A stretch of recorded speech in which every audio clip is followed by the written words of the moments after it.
let's talk politics and governance. We're joined on the program now by Mr. Kifas Rupshik, was an aspirant, a governorship aspirant in the People's Democratic Party, PDP, in the 2023 election. In fact, came second to the current governor. He's also MD CEO of Kefiano Group. Joins us from our Abuja studio. You're welcome to the program, Mr. Rupshik. Yeah, good morning, Kayode. Good morning, Jeffrey. Good morning, Bukola. And good morning, viewers. Well, it's good to have you on the program. Pleasure to be here. As we always do, we first want to check your political location and affiliation. Are you still in the PDP, or you're in the APC, or PDAPC, as people have said? No. I'm still in the PDP. You know, politics is peculiar with the environment, so I'm still in the PDP. I'm not moving anywhere for now until any decision is taken by the stakeholders in general. But for now, I'm in PDP. But we've seen you frolic with APC. In fact, the APC chairman, you've had meetings, conversations. So is that actively being considered? Because we also hear the same of the governor. No. The truth is this, yeah. The governor has his own mindset and reason why he is discussing about going to APC. But for now, he has not moved. We still see him in PDP. But for some of us, I'm in PDP. I'm not moving to anywhere for now. I still remain a PDP member. And so that's the position for now. Spoken like a true politician. Put the caveat for now. But again, people are asking, which of the PDPs do you belong? Because we need to narrow it down. Is it the FCT minister's PDP or the Turaki-led PDP? If we want to be very realistic, the only recognized PDP right now, whether anybody likes it or not, is the Turaki-led PDP, because it has followed through the due process as far as some of us is concerned, and we all know all the political skirmishes happening in the other group. But then, as a right-thinking person, we know that the Turaki PDP is the recognized PDP for now, and that is where some of us belong to.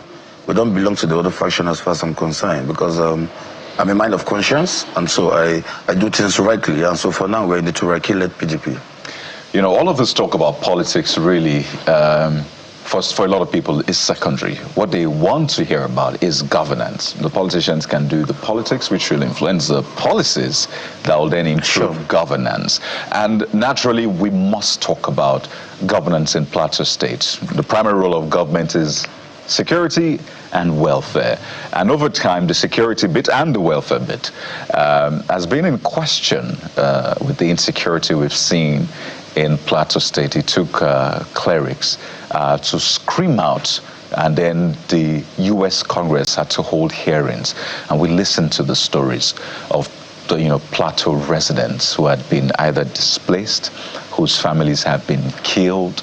I mean, just stories of horror. So I wonder for you, I mean, as a representative, first, how are your people faring, on the one hand? And secondly, how did it get this bad?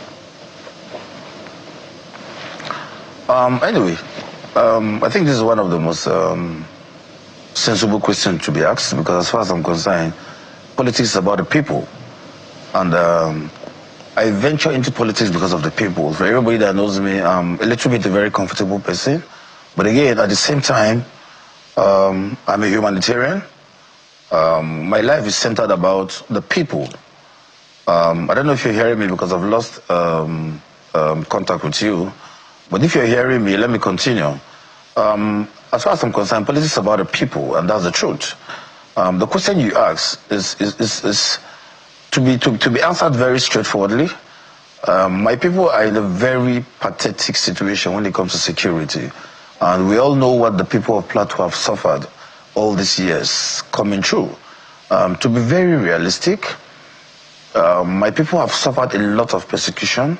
The issue of Christian genocide is 100% as far as Plateau is concerned. There's no mixing word, there's no sugarcoating. My people are going through a lot. We have lots and lots of displaced people.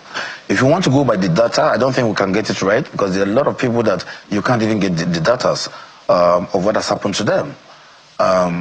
The issue of American government putting Nigeria as a country of particular concern, for some of us, let me speak about myself in particular, I think it's a very welcoming idea and it's long overdue, and that's the truth. The people have suffered a lot, like I said, and we, the people of Plateau, I don't think anybody is going to go contrary to what I'm saying right now, that it's long overdue for the American government to step in and assist the Nigerian government. Now, I frown at what a lot of people talk about, American government coming to invade Nigeria, coming to take our resources, or whatever thing that other people are trying to imply. But if you want to be very realistic, the Christian genocide is real. There's no two ways about it. But again, outside the Christian genocide, if I'm trying to balance it very well, Nigerians have been through a lot when it comes to the issue of banditry, when it comes to the issue of kidnapping, killing, in general, right? Both the Muslims and the Christians have suffered a lot. And for me, I don't want anybody to politicize or bring religion into whatever is happening. The truth is this: we all know that there's nowhere in Nigeria that is safe. But of course, coming from Plateau and anybody from Benue and Taraba and Kaduna State, you know that we have suffered more than any other person. I mean, over the years, and that's the truth. And so for me, it's a very welcoming idea.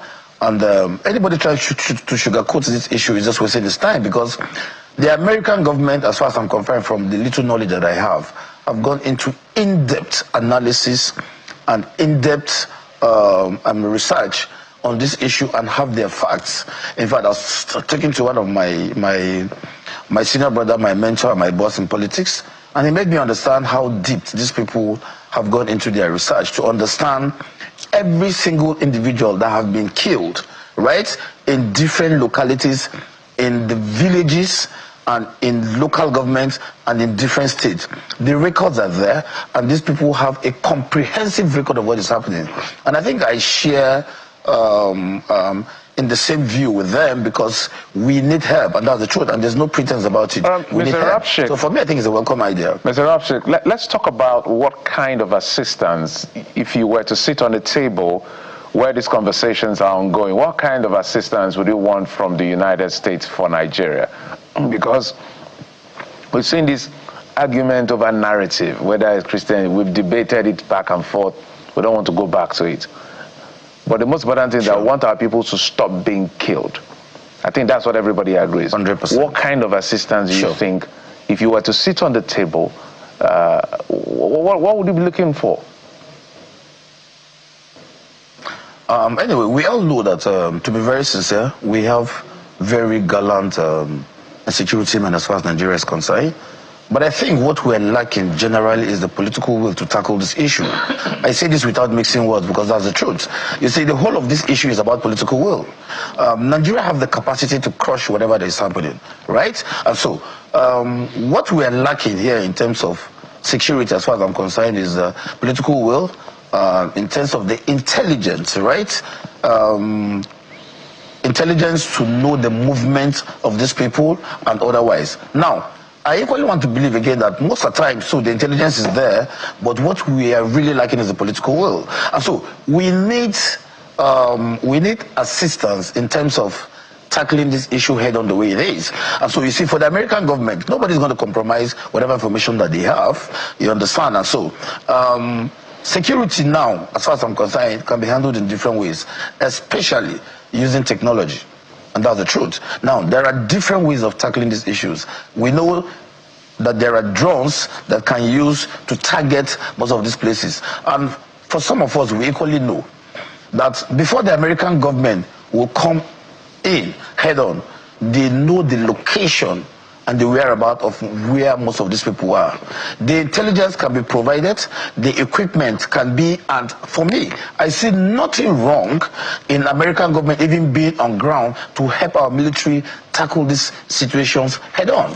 But of course, most times, so even what usually is the major problem is the sabotage within the system itself. You understand? And you know that if American government is going to come in, trust me, operating from their own perspective, it's going to be difficult for anybody to sabotage them because they will not even share most times the intelligence that they know in trying to strike.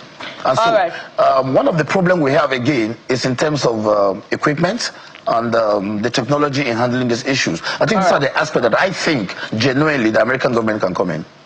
All right. I have so many follow-ups to that, but let's manage our time and talk about your principle. It's no longer a matter of if, but it's now when will he formally defect to the All Progressives Congress. But we saw Governor Caleb Mutfwang being one of the 5 governors that attended the Ibadan convention of the Saminu Turaki-led PDP. So how are we processing this anti-party activities, given his participation in the Ibadan PDP? And there are serious talks about his defection having divided and caused a lot of intrigues and concerns within the PDP fold in Plateau State. So help us address those two matters. Yeah, without mixing words, there's nobody in the PDP, as far as I'm concerned, that is taking his defection lightly. And like you said, it's in the public domain already. We all know that he's going to APC already, right? For me as a stakeholder, I want to say this without mixing words. They might not go well with some people, but I don't mix words when it comes to saying the truth. For us, as far as PDP is concerned on the Plateau, a lot of people see PDP like a religion as far as Plateau is concerned. You know his background, where he's coming from. When he contested for governorship of Plateau State, there was a ruling party in Plateau State, which is the APC. But because of the natural love and organic followership as far as Plateau is concerned, that's the reason why he was voted in. And I think he won the election and he was announced the governor of Plateau State. And everything has been moving well. So for some of us, we're still confused as to what is the reason why he's moving to APC. We can't comprehend that, and that's the truth. And I think it's a very wrong move as far as I'm concerned, if you're going to ask me. But of course, he has his reasons, which he has not. That's the annoying, that's the funny part of it. He has not called us, some of the stakeholders. He has not called the stakeholders to tell us the reason why he is going to APC. So I can't really give you a reason now why he's going to APC. He knows better. Probably he is going to answer that. But I can tell you for free, the general impression of the people on the Plateau, as far as PDP is concerned, we're not happy with his move to APC because this mandate is given to him by the people, not for anything, but because of the trust and belief that the people have as far as Plateau is concerned and PDP is concerned. Well, so it's not a welcoming idea to a lot of us, and that's the truth. And so we feel as if we're being thrown under the bus as far as this is concerned. Well, we'll see how things play out in Plateau State, but it's important that we hear all sides. We've been speaking with Mr. Kefas Robshik. He's in the PDP. He remains in the PDP for now. He's the MD CEO Kefiano Group. No, for now. What I mean for now is that I'm still in the PDP. Right. For now is because I know any decision is going to be taken. Trust me. Of course. Kayode, I'm just putting your words. It has to be a collective. It has to be collective decision of the stakeholders. I understand. We have to PDP is having an issue now. Eventually. I totally understand you. I didn't say what you didn't say. I just used your words, but it's okay. Well, thank you for your time and wish you the very best. Thank you, Kayode. It's a pleasure being here. Thank you very much.